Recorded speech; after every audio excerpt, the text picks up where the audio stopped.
What is up, you guys? If you don't know me, my name is Callum Wallace. If you're new to my channel, welcome. I post videos every Tuesday, pretty much about anything real estate. And today we're going to talk about social media for real estate agents, because I've just seen so many real estate agents doing social media, and I think it's kind of known now that you have to be on social media. And there's just so many people that don't have a clue. They're doing it wrong, or they think they're doing it right, and it's really just useless stuff. So I just wanted to give my 2 cents and see if I could help a few people out.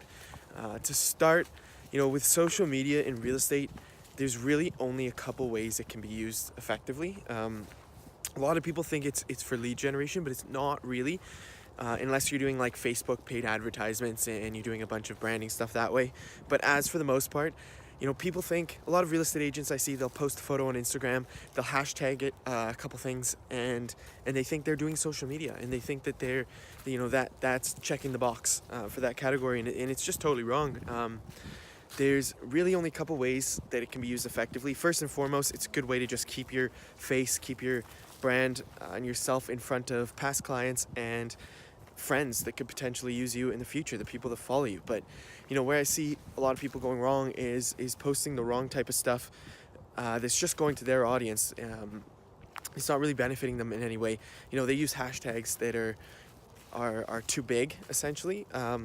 People don't understand hashtags. They think the hashtags is just something you do in your photo is going to be there for people to see, but it's not really, unless you use hashtags that have very little posts.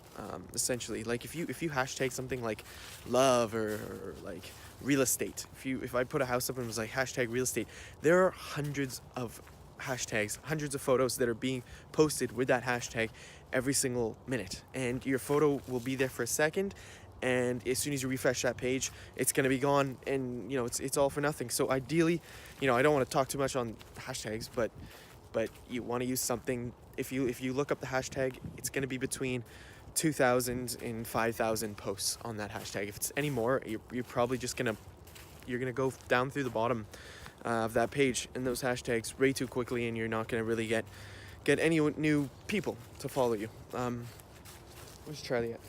We're multitasking today, walking the dog. Hey, Charles. Hey, let's go back this way. Come on. So the next thing that real estate can be used for, ideally, is perception on a couple different things. So first off, if you're holding an open house, right? If I'm holding an open house this weekend, and there's going to be, say there's 20 people that come through, realistically, there's probably only 1 or 2 people that are seriously interested in buying a house. There'll be a lot of like nosy neighbors and just random people like that are out looking for stuff to do in the day. And they'll come to your open house. And the way you can use real estate for that the way you can use social media for that is basically to get more people out, to impact the perception that one potential buyer has on the property, right? If you increase the look of the demand on that property, it will impact his perception, and it can benefit you that way. But that's really the only way. I see a lot of people that think of it as for leads and stuff like that, and really there's just so many real estate agents that just don't get how to use social media. And I've been chugging along doing a bunch of different real estate stuff with social media for a while now, and it took time to learn. Like, I'm only just now starting to take it more seriously and start to get better at it. But it's like Roger Federer as an example. He didn't go from not playing tennis to being the best in the world, right? You have to start, you have to try. There's so many real estate agents that still haven't really, they post the odd thing here and there, and they think they're doing it, but they haven't really gone into it, and that's fine. But it's about action over inaction, essentially, and it's about learning. Federer didn't just become the best tennis player in the world overnight. It was a lot of time and hard work and everything that goes into it. But that's my kind of 2 cents on social media right now for real estate agents.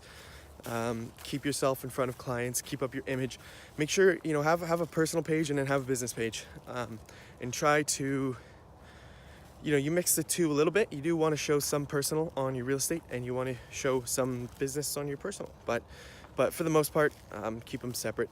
And yeah, if you have any questions, comments, leave them in the description below, and I will see you next Tuesday for another video. See ya.